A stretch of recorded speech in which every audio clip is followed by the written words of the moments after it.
Welcome, everybody. Welcome to Word Circus at versus Festival of Words. How are you all feeling? Yeah, there you go.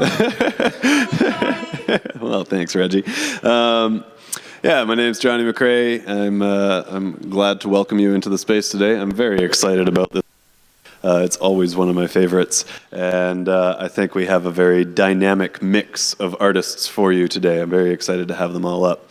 But I want to begin with some, welcome and a land acknowledgement to acknowledge that we are on the unceded and ancestral territories of the Musqueam, Squamish, and Tsleil-Waututh First Nations, Coast Salish peoples. And in making that acknowledgement, I always invite you to reflect on what brings you to this place, how you have come to be here, what your relationship with the land is, and as well, within that, thinking about how through that relationship to the land and the people whose land it is, we can move forward in a better way in addressing the ongoing genocide of Indigenous peoples in this land as well. So, yeah, something for us to bring forward with us. So I'm going to do a quick last thing here, and then I'm going to shut up and let all the artists do this. Word Circus is a fantastic event where there's going to be no host. All of our artists are going to be sitting on stage, and then they're going to be performing in a festival style in the round. So one of them will get up and do something, and then as the artists behind are listening to it, one of them's going to say, I think I got a piece that I can follow that with, and then they'll self-select to stand up and come to the microphone, and we'll do a number of rounds together until they beg me to let them leave the stage. No, it won't be that bad. It'll be good. But before we get to that, I have to, of course, acknowledge our sponsors, and I'm going to continue in a fashion that some of you will have heard several times now, and just say the sponsors and the sponsors as fast as I quickly can, and as I'm doing that, if you've been through this with us, you'll know, if you are appreciating the sponsors, and I do genuinely wish you will appreciate the sponsors, then you can hoot and holler for them, or if you simply appreciate how quickly I am speaking, you can hoot and holler for that, and to the sponsors, it will all sound the same. So, Banditas, Taqueria, Black Dog Video, Bone Rattler Music, Dilly Dally, Kids Books, Frog Box, Savannah Theater, Lala's, East Van Graphics, Flower Box, Grandview Lanes, Perch and Clay Art, Regional Assembly of Text, Silver Fox, Postering, Split Mango, Sandman Hotel Group, Uncle Fatty's Pizza, Wise Books, Geist Magazine, Co-op Radio, CJSF Radio, Georgia Strait, Canada Council of the Arts, Department of Canadian Heritage, BC Arts Council, Province of British Columbia, City of Vancouver, Café de Soleil, Storm Crow Tavern, The Culch, Vancouver Public Library, and the Wise Club Hall and Lounge. Okay. Whew. Work that cramp out later. In the meantime, I would like you to welcome, I'm just going to call them all up, and we can, I know we are small but mighty, so we can make lots of noise for our artists today. We have joining us all the way from Australia, Emily Crocker. We have local legends Chelsea D.E. Johnson and Fernando Raguero. And coming to us from Edmonton, Brandon Wint. Let's give it up for our four artists today, everybody.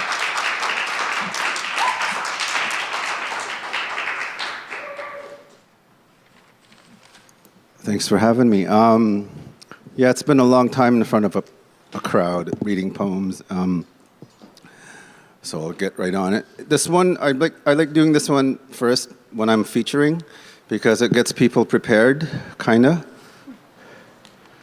It's called Just Go With It.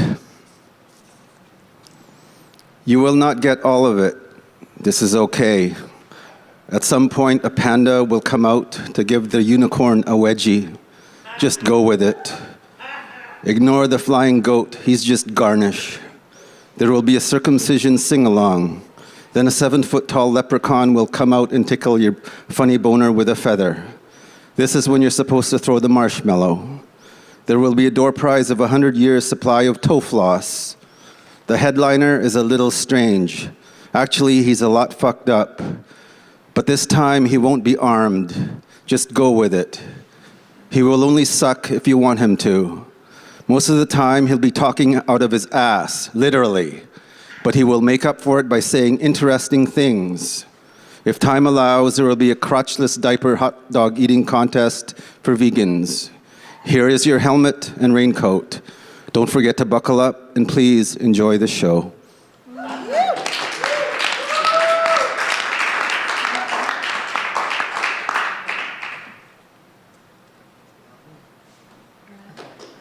It's going to be a change of pace.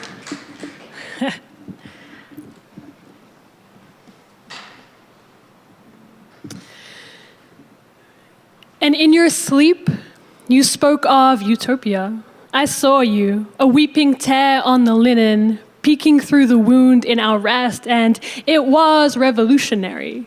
Simply because you had given yourself permission to feel it, you who are young enough still that all we have in this world are our bodies, racing depreciation to make more of it, who squeeze the unspeakable from bruised vegetables, the words themselves melting like chocolate coins in our fist as we seize the means of reproduction, who reaches for my hand in public places like, you know, they'll execute the poets first.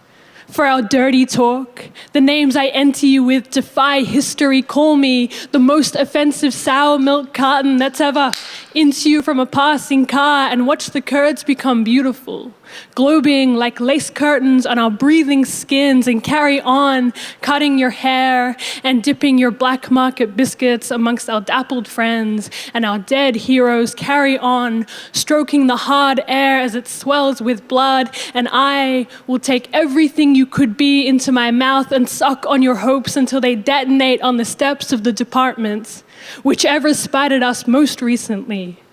How the future itself will surface in beads of sweat, the city, an empty bowl hungering, while we, unified by desire, pull each other off course into bodies of survival, into something to live for.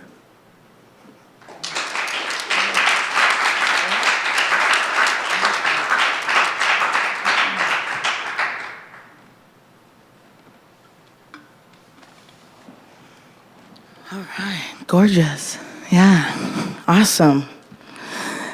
How y'all doing? Yes, okay. I have Fernando's words in my head, just go with it. So, this is a song that I think will be a nice response to your poem. There we go.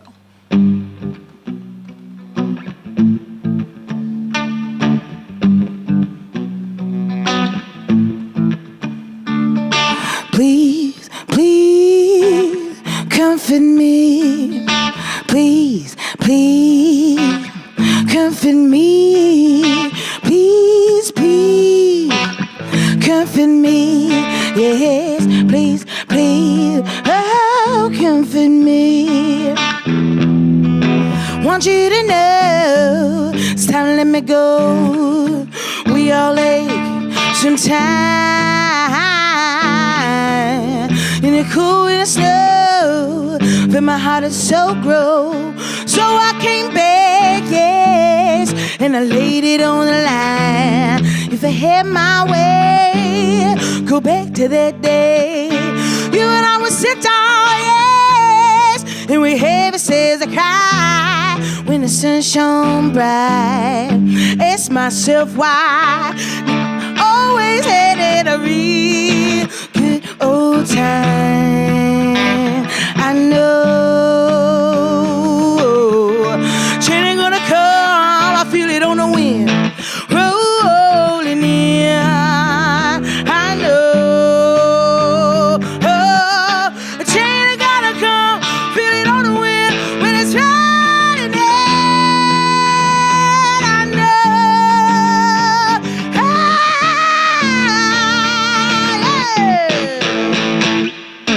Please, please, comfort me. Please, please, comfort me. Please, please, comfort me. Yes, please, please, oh, comfort me. Comfort me. Comfort me. Comfort me. Comfort me.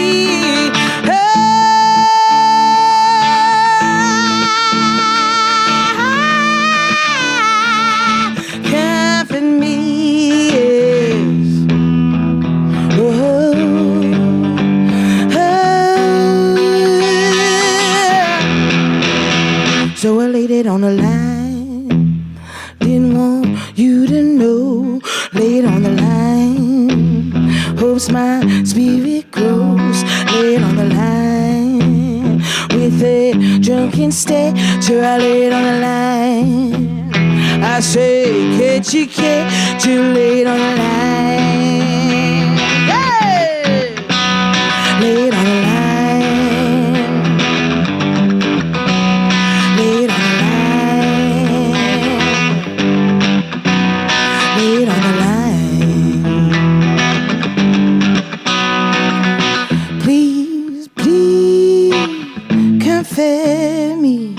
Please, please, comfort me. Please, please, comfort me. Please, please, comfort me. Oh, please, please, comfort me. Please, comfort me. Please, comfort me. Yes, please, please, oh, comfort me. Comfort me. Comfort me, comfort me, comfort me. Oh,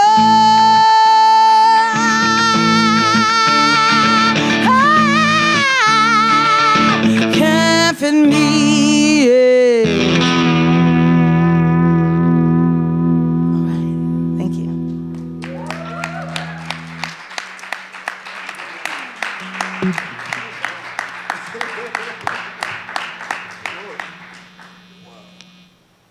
That's a lot.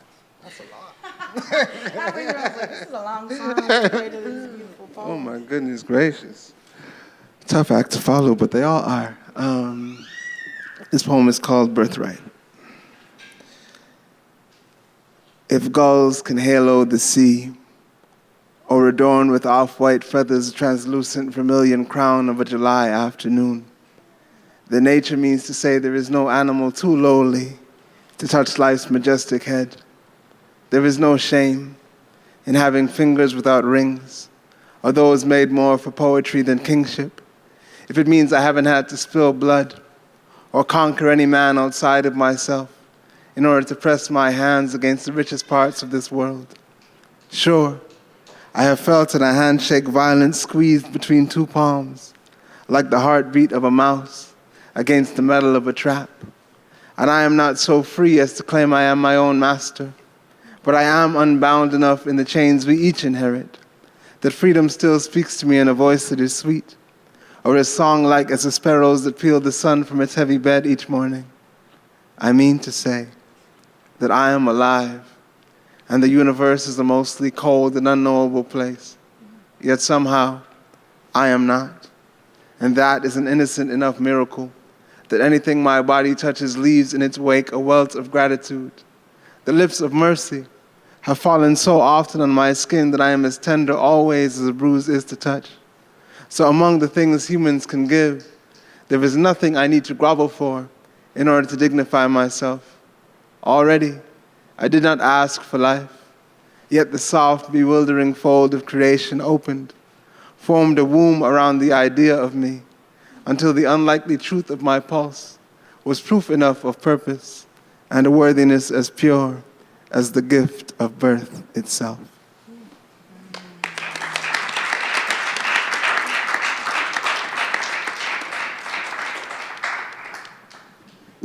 Thank you, my friend.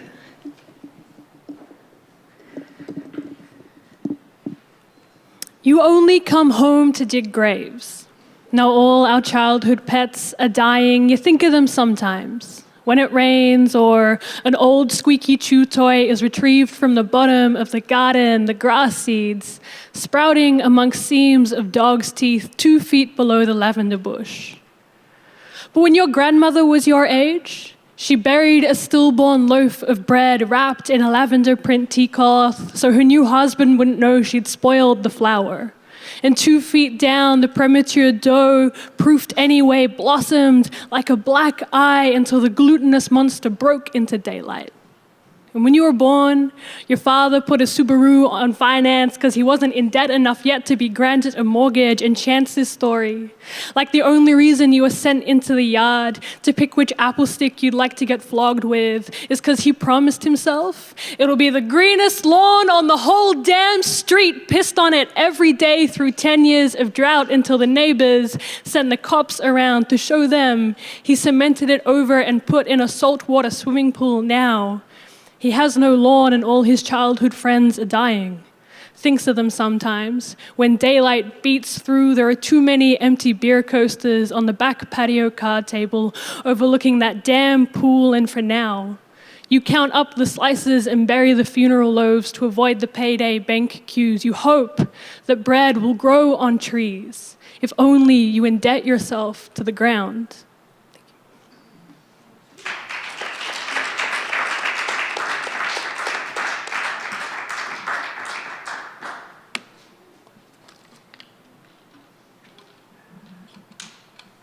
I had this moment once, a while back, when existing was just too much of a burden, it felt like. And so I wrote this poem instead of committing suicide. It's called The Last Toothbrush in the World.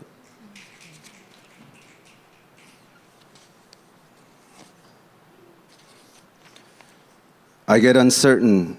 The wind gets knocked out of me. The bravado crashes to the floor. There is a lump in my throat. I want to puke. The sky is falling. The ground beneath me opens up. I get dizzy, lose my balance, believe my name is a lie. The grass is not green. My eyes are not brown. Everything I know, everything I have ever thought, everything I have ever written is shit. It frightens me that I may have run out of good things to say. I feel small and invisible. Everyone else is so much more beautiful. Everyone else is doing great things. Blah, blah, blah, blah. I know it's all in my head, but that's the worst place for it to be. I get uncertain. Even my dreams are wrong. In my dreams, it's always the wrong people who are naked. In my dreams, I owe $1 million. In my dreams, Bill Gates runs me over with his Ferrari. In my dreams, my toothbrush keeps falling in the toilet. But it's the last toothbrush in the world, so I have no choice but to keep using it. In my dreams, I am Bo Diddley Squat, the lazy diddly, the one who plays the didgeridoo. I suck in my dreams. I get uncertain. It's pointless. Why do I even bother tying my shoelaces? Why do I even go outside? Humanity drains me. I see people and I just want to lie down. I get uncertain, but I'm pretty sure they're after me. I send a cryptic text message to my friend in Winnipeg. He's a psychiatrist. Maybe he can help. At night, the light from the alley and the slats of the blinds conspire to form a silver cross right next to a large F over my bed. I figure it's just God telling me I'm fucked. They will probably get me in my sleep, the dagger-wielding goblins, the ghosts of all the dead chickens I've eaten, Colonel Sanders in a tutu, Desmond Tutu in a tutu too, and a Martian with a strap on, all of them. They're going to get me. If not them, then probably cancer, wearing steel-toed boots, or an aneurysm while jacking off. I have accepted this. I am ripe for the taking. If I was any more vulnerable, my asshole would have a sunburn. I am certain, in the morning, I wake up with this heart, this overrated flesh wound, still beating. Maybe it knows something I don't. The phone rings. It's my friend. He's kind of worried.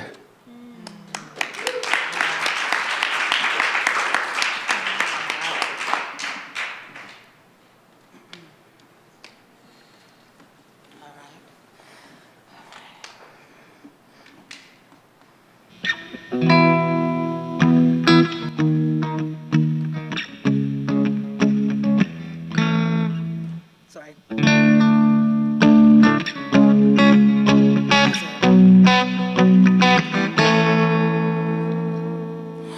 Oh, I've been searching, thinking about you. Hey, I've been hiding while I'm feeling so blue.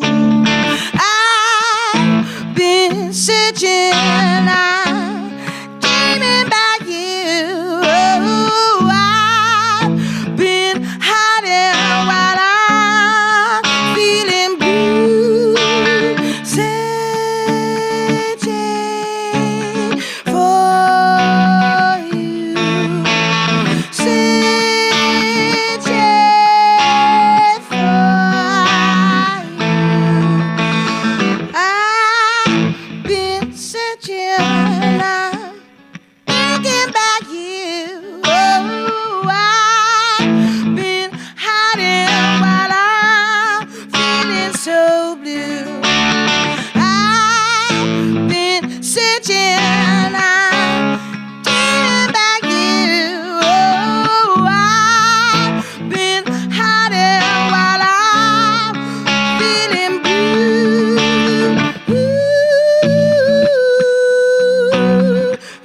kitchen.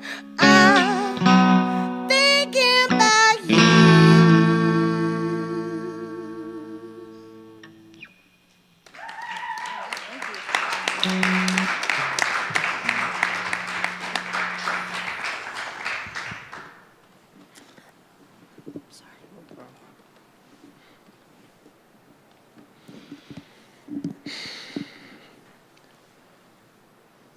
I had a dream for us, a sort of private world, fragrant as a garden, uberous as spring.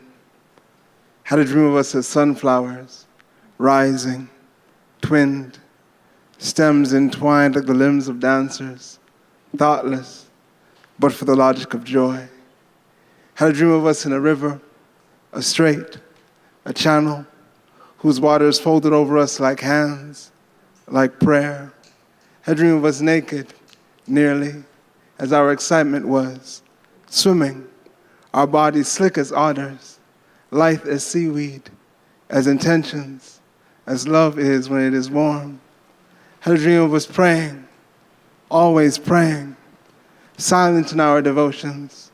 Our gods may be separate, but alive, doubtlessly, as jade is, as magic is, as fire is when it is bright. Had a dream of us as cherubs, babies, ageless, fattened by laughter, feasting always on mirth. Had a dream where stars could not char, could not blacken your innocent hands. So you had a dream for us. You plucked the stars like fruit, fed me from their nectar. My mouth was sweet with wine, electric. Had a dream of us as drunkards, babbling like elders, like singers, like water over stones. Had a dream of us in a garden of our making. I dreamed my hands thumbing the soil. Had a dream of us kissing, always kissing, the soil of us, naked of smell. My hands, elegant, stained by earth, and you in the garden, fertile as spring, with me, with our mouths, planting seeds.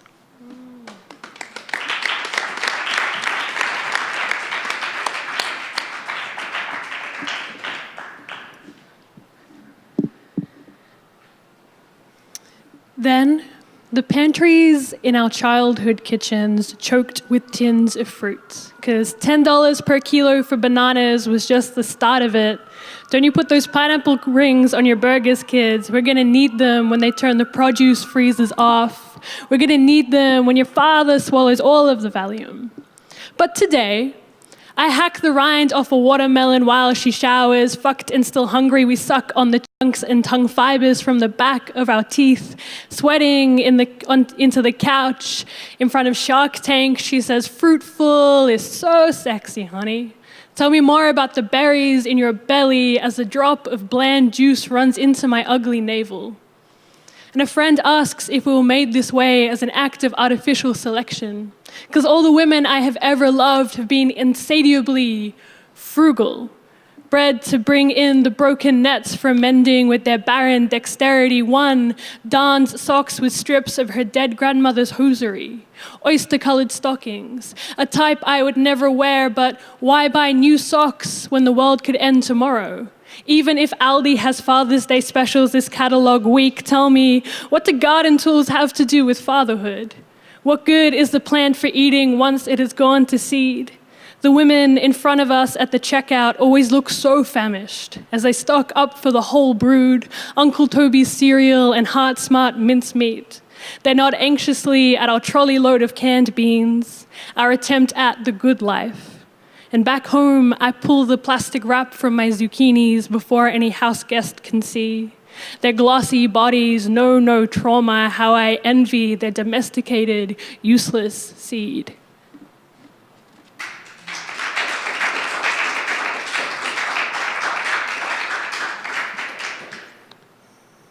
What's the weirdest thing you've ever eaten for breakfast? A dodo bird. But they're extinct. I know, I ate the last one.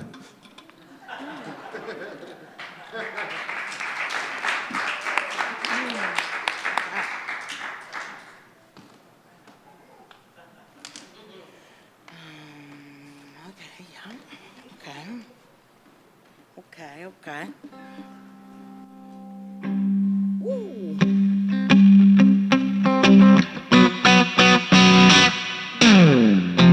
Tell me no lies, stand up for our sins.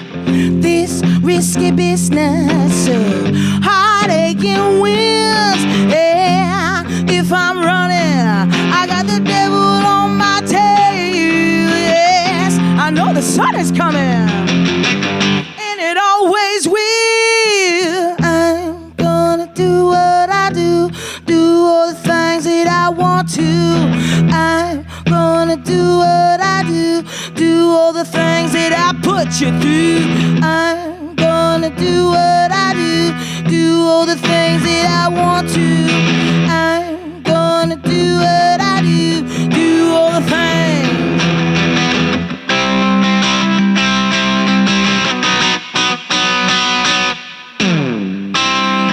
When I wake up, hold myself tight, and when I get up, I see the bright lights.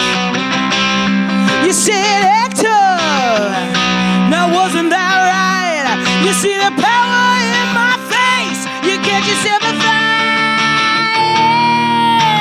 I'm gonna do what I do all the things that I want to. I'm gonna do what I do all the things that you put me through. I'm gonna do what I do all the things that I want to. I'm gonna do what I do all the things.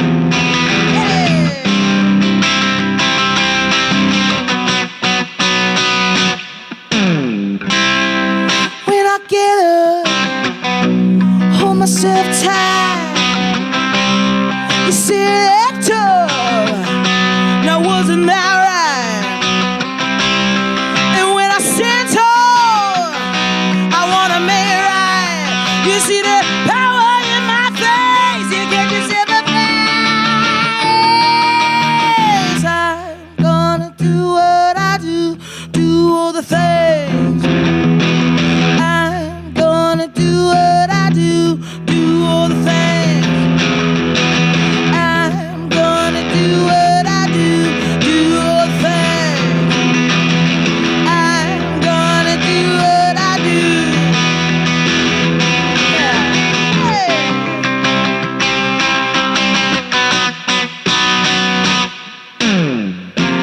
Tell me no lies, I stand up for your sins. This risky business of heartache and wins. And if I'm running, I got the devil on my tail. Yes, I know the sun is coming, and it always will. I'm gonna do what I do all the things, and it always will. Gonna do what I do all the things, and it always. I'm gonna do what I do all the things, and it always will. Gonna do what I do all the things. Hey!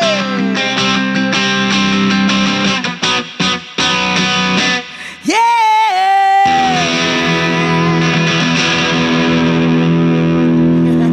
Little rock and roll for you.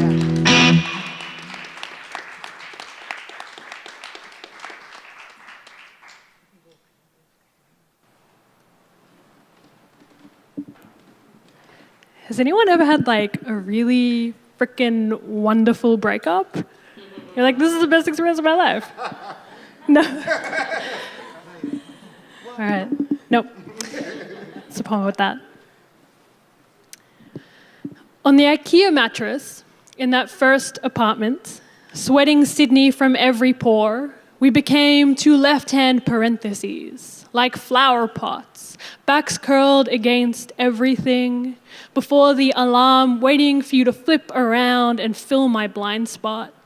I should never have assumed that you would close off the background information, interrupting my every waking moment, the arguments over why the tofu keeps turning yellow before the end of the week. You think the fridge is leaking, but I just don't like that cheap corner grocery you go to, the one with the Microsoft Word printouts pushed like nostrils to the glass, watching the artifacts on our tiny dining table dry.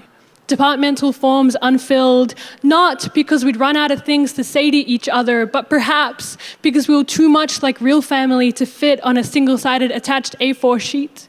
The recycling bin overflowing every week, trying to look anywhere but at the Allen key cocked in the utensil jar if I could just keep us both fed.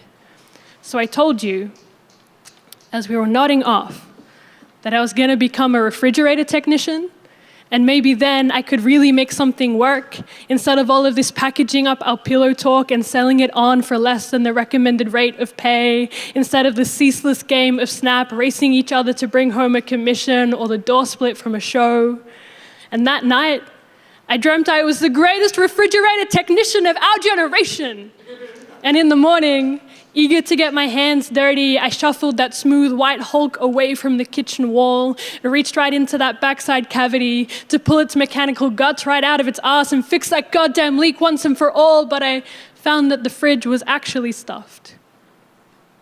So that nightfall, I left a bin liner containing my half of the linen in front of the salvos and, walking back to collect my things, spied the orange square of our living room window and heard you singing, like the first time I ever saw you on stage, love songs that predated our meeting from the car park.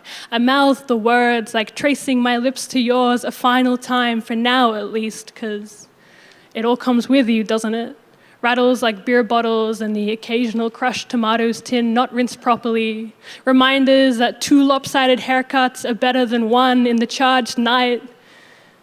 Please, don't delete my nudes, just get out. Get the vacuum out, pull your weight against the tide, and text me when you get back safe.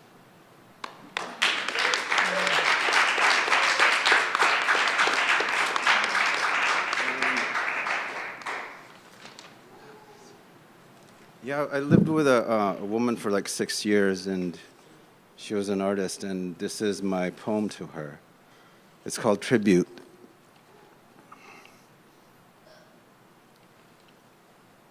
She was at her most beautiful when doing her art, all out, intense. Sleep became a sacrificial lamb, painting away, sculpting away, losing the hours. Most of the time, it seemed like she didn't even know I was in the same room. I didn't mind because I knew it wasn't true. One time she sculpted me a pile of glazed alien dog shit. Beautiful, brown, coily and mysterious. It looked like it still had steam rising from it, a touching tribute to my poetry. Recently, she was visiting and asked if she could throw it out. She said it wasn't her best work. To a perfectionist, even crap has to be perfect. I said no. I love my pile of glazed alien dog shit. Every time I look at it, it reminds me of you. This poem is a touching tribute to her.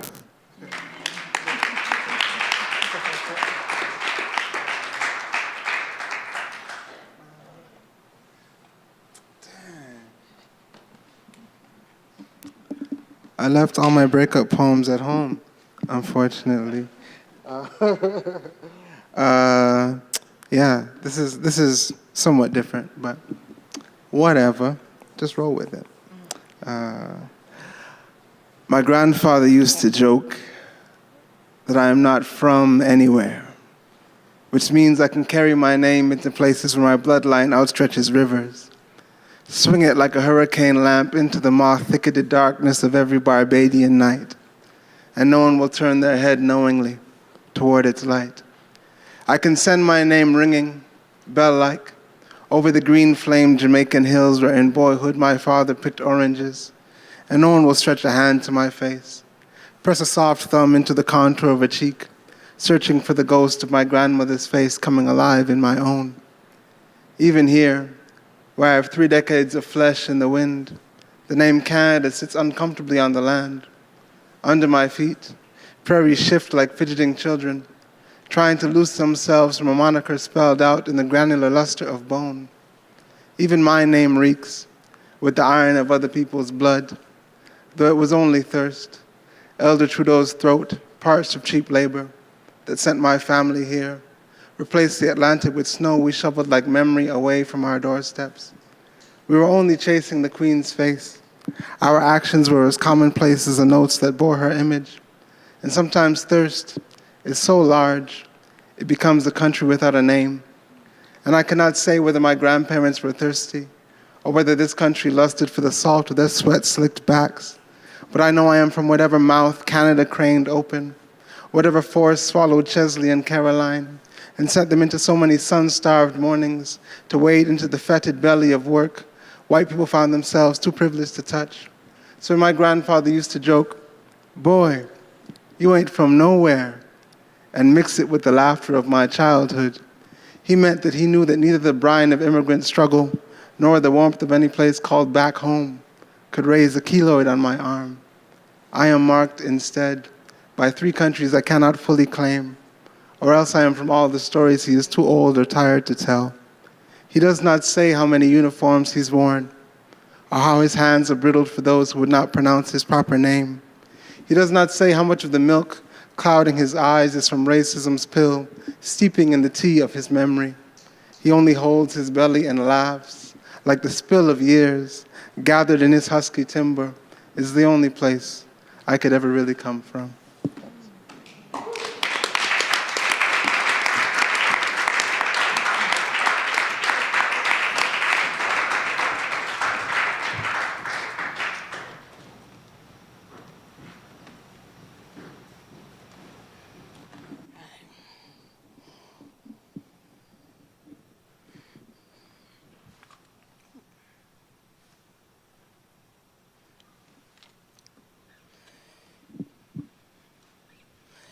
Mama, Mama, take these shackles off of my bones. Mama, help me build myself back up again. Mama, take these shackles off of my bones. Mama, help me build myself back up again. I never knew it, but you are my only friend. I feel so lonely, I feel so blue. If you could hold me, I'd feel brand new. Mama, Mama,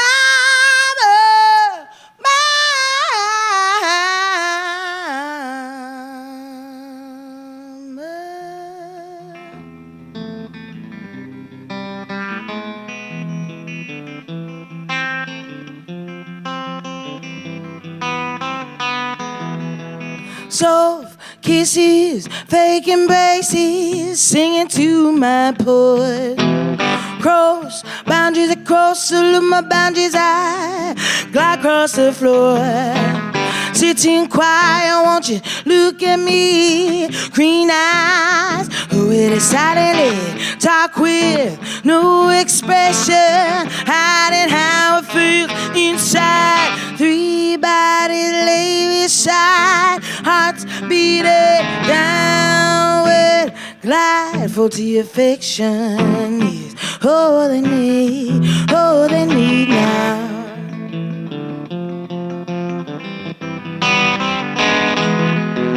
One day, one day, one day, one day, one day I will be, oh, the woman, all I wanted to be. One day, one day, one day, one day, one day I will be, oh, the woman, all I wanted to be. But until then I'm singing for love, singing for pain, singing for my emotions, darling. I'm singing for thinking too much and talking too much.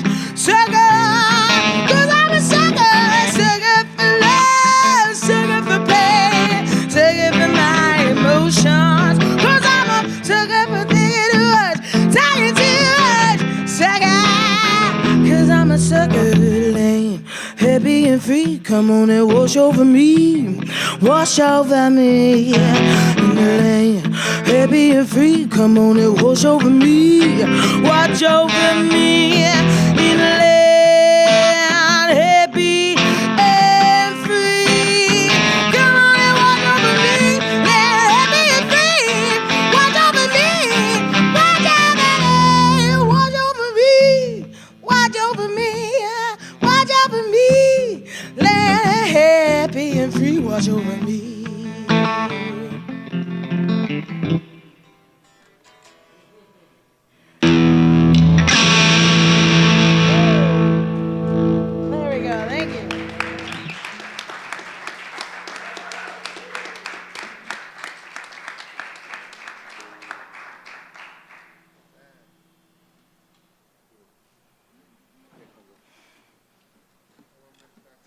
How's it going? Is it okay? You guys doing okay?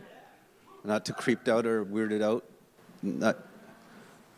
The night's still young. This one's about a restaurant. It's called I'm Not Coming Back. The turkey sandwich was quite disappointing.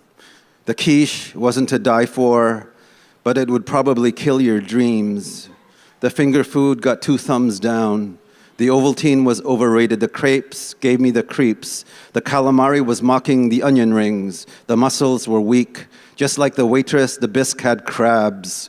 The spaghetti sauce tasted like Barney Rubble's ass crack. The cashews had such a bad attitude that I wanted to kick them into nuts. The plantains were bananas. The string beans were anorexic. The quesadilla was Mexican for case of diarrhea. The refried beans were spreading nasty rumors about the cucumber and the donut. The Italian sausage was breaking the artichoke's heart. The Greek salad was having anal sex with a rump roast, while the strawberry jello looked on, getting hard. The virgin olive oil crossed her legs. The deviled ham was texting cockshots to the angel hair pasta. The broccoli was on strike. The lemons were bitter. The hummus and the falafel weren't talking to each other. The celery was stalking the bell peppers. The baby carrots and the veal were screaming for their mothers. The chicken soup was afraid to come out of the kitchen. And lastly, the corn wasn't looking forward to the journey.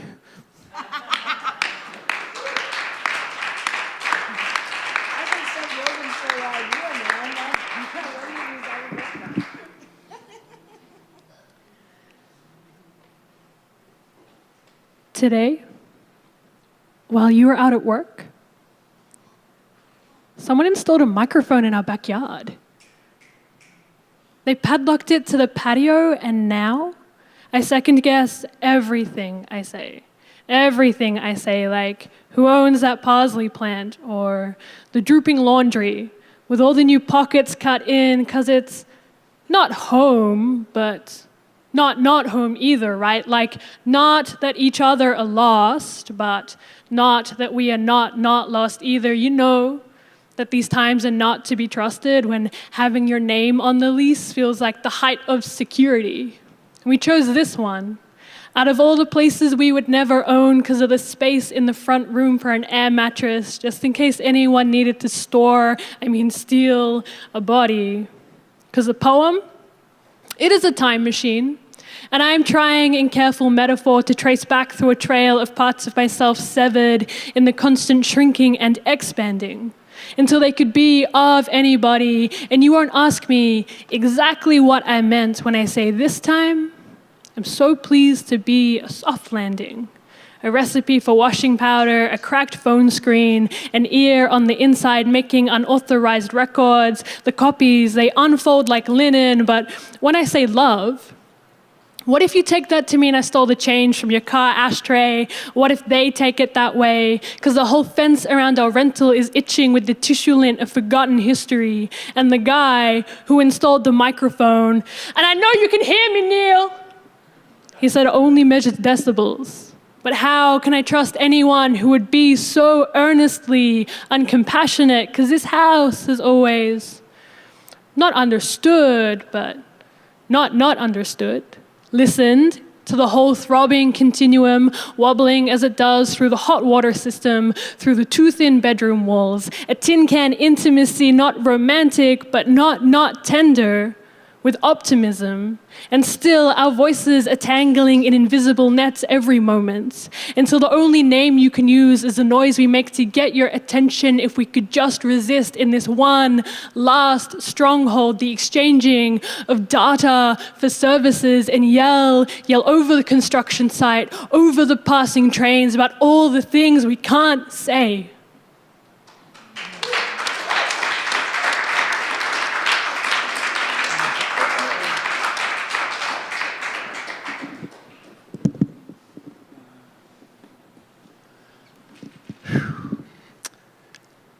This neighborhood is built from curse words. I hear them stagger from house to house, flung usually from a gaunt woman's mouth against the doorstep of a man, aloof or violent, whose name I cannot catch. The magpies are not exempt from this block's lingo.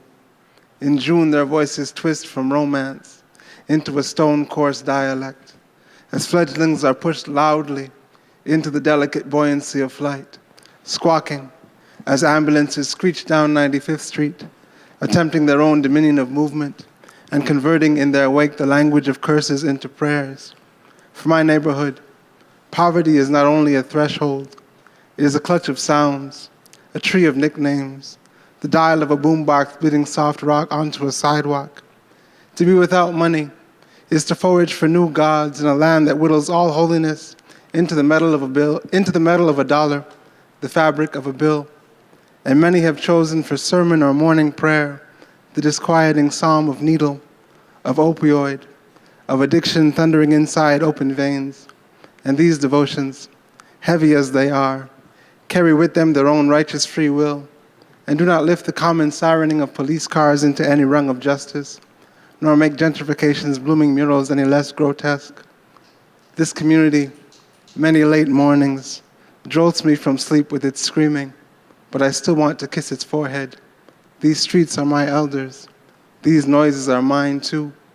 My neighbor's orchestra of intimacy, wafting down road, is Macaulay's marching band, splintering the thin skin of shame. It is the sound. It is the sound.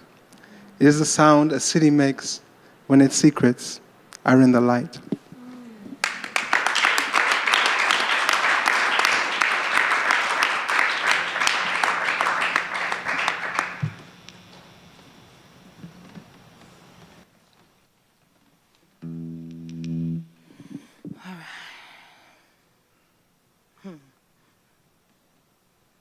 My gear is always messing up. There it goes. Come on, baby.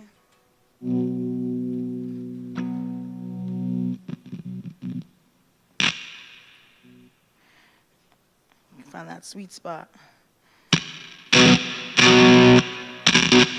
Oh. Oh no. Uh-oh. Anybody got a spare guitar? I don't think it's working. I'll fiddle around and maybe I'll give it to you. One of you guys from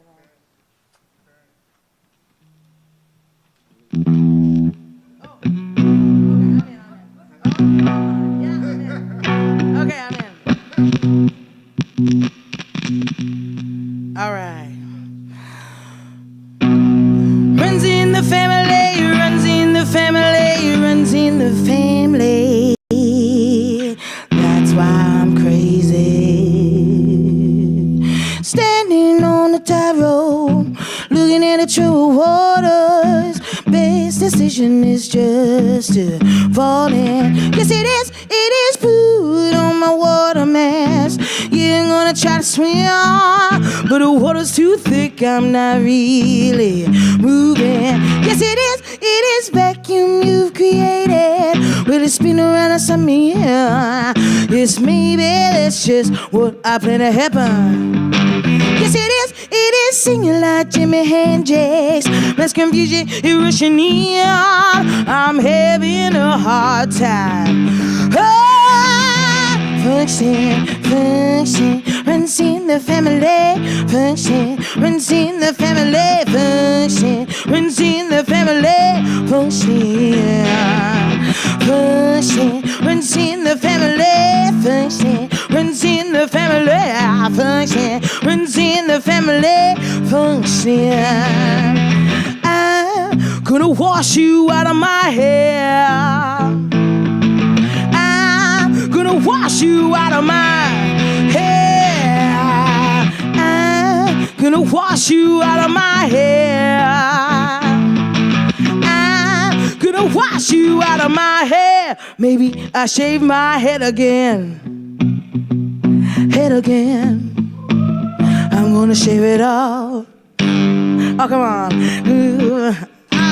Come on and feel the breeze. Oh, head again. I'm gonna shave it off so I can feel the ground. Come on and feel the breeze. I don't wanna hurt like her. Share your bed with no wonder that she was 24 years old, and she laid in the cold. I don't wanna hurt like her. Share your bed with no wonder that she was 24 years old, and she laid in the cold. I don't wanna hurt like her. Share your bed with no one other, 'cause she was 24, 36, beautiful, and she laid in the cold. Crazy, I'm so crazy. Crazy, but it runs in my family. Crazy, I'm so crazy. Oh, 'cause it runs in the family. I wouldn't change a gosh darn thing, but I would change my guitar input.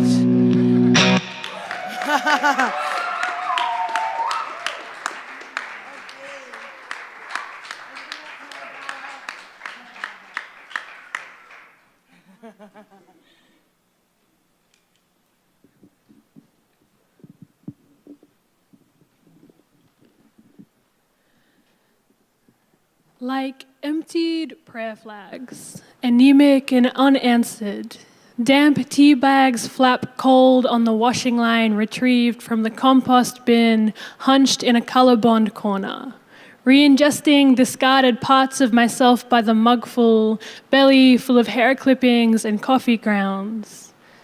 Polyvinyl clinging to itself and ambiguous packaging. When I mulch my body in this metaphor, I am, by the dirt, implicated as both garden and gardener. Produce just has the metallic tang to it of blood, like the smell on your hands after counting money, the polymer banknotes chopping against each other with the soft rhythm of a spade. Is that why we stress the O when we speak of apples, so the homonym won't muddle fruit with fruit?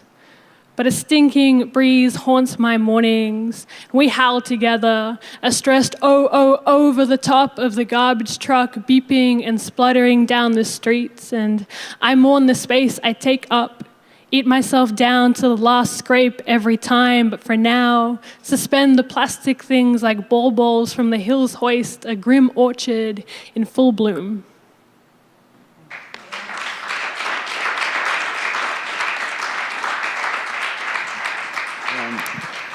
Does anyone else hate self-checkouts? Do you guys I just detest them. I was at first time at a Canadian Tire, and they had those things, and it was the only one that was available, or like, that's the only way you could check out. So I wrote this poem. It's called Self-Checkout. It was more annoying than convenient. I was not wired for it. For some reason, I was quite agitated. The future is now, and it was pissing me off. I prefer to deal with somebody who acts like a robot than a robot that acts like a person. To hell with the talking garbage cans that say thank you. Give me something that comes and shits and has opposable thumbs. Something that can smile but doesn't. Something that's personally indifferent. Give me flesh and bone instead of buttons. Who says, have a nice day, even when they don't mean it. I can handle that. We are one small step away from the drive-through circumcision. We should all be horrified.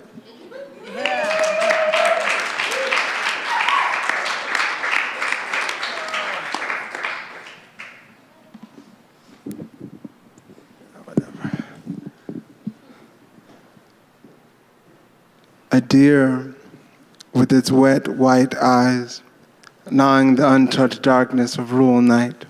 From a distance, hears a train, a sonorous rumbling of steel, and senses rain, a gray hunting ripple of thunder tremoring the earth. From where the deer stands, a city looks like a spill of oil spreading its fingers, and cars, like the slick gilled bodies of fish, searching for air in the muck. No matter how the yellow aura of mythology hovers over concrete, a city is a raven dark mess of hair we comb with grandmother's patience, but never untangle. Urban birds are manic with insomnia. If the thin claws of sparrows could grasp a noose of light, they would choke themselves flightless, rather than batter themselves stiff against the glass towers blighting their moon. In what's left of forests, animals gather to exchange nightmares.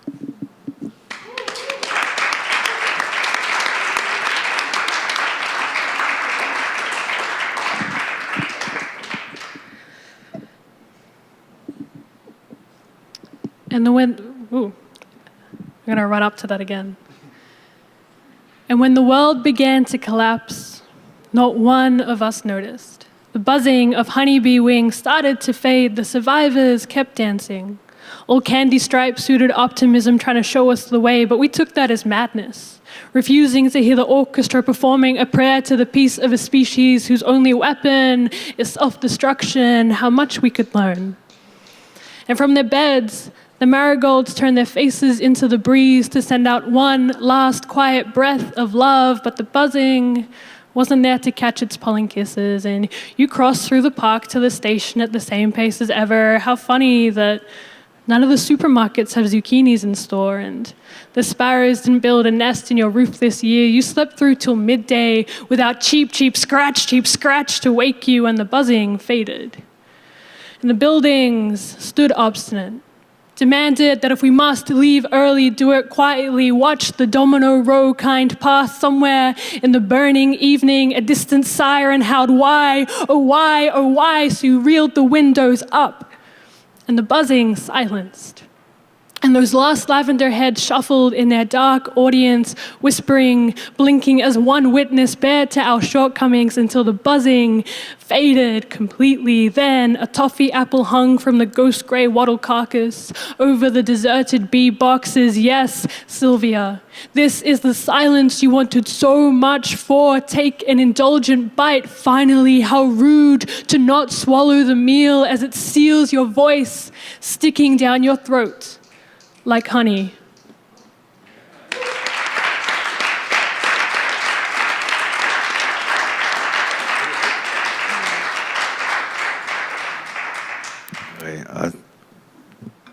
How much more time do we have? More? Okay. Yeah, this has been fun. It's I get to do all these poems and listen to other people. This one's at a Chinese restaurant, you get at the end of the meal, you get these fortune cookies, and they always say something uplifting and wishing you good luck. I was wondering what they would say if they were unfortunate cookies.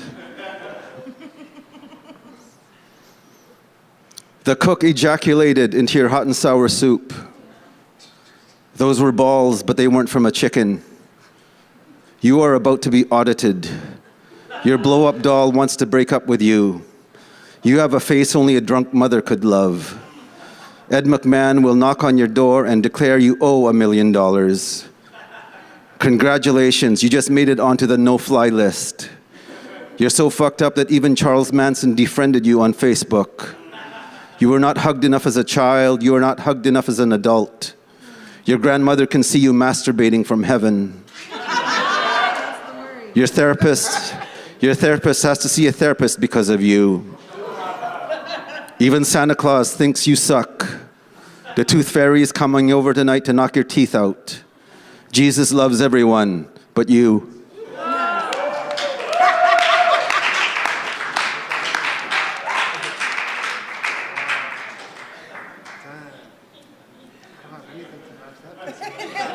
And that's the show.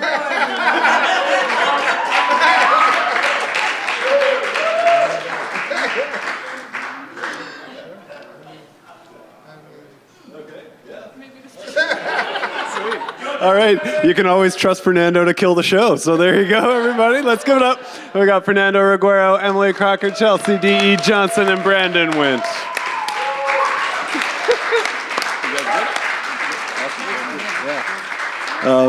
Yeah, thank you. I hope that was enjoyable. Thank you all, and see you around the festival.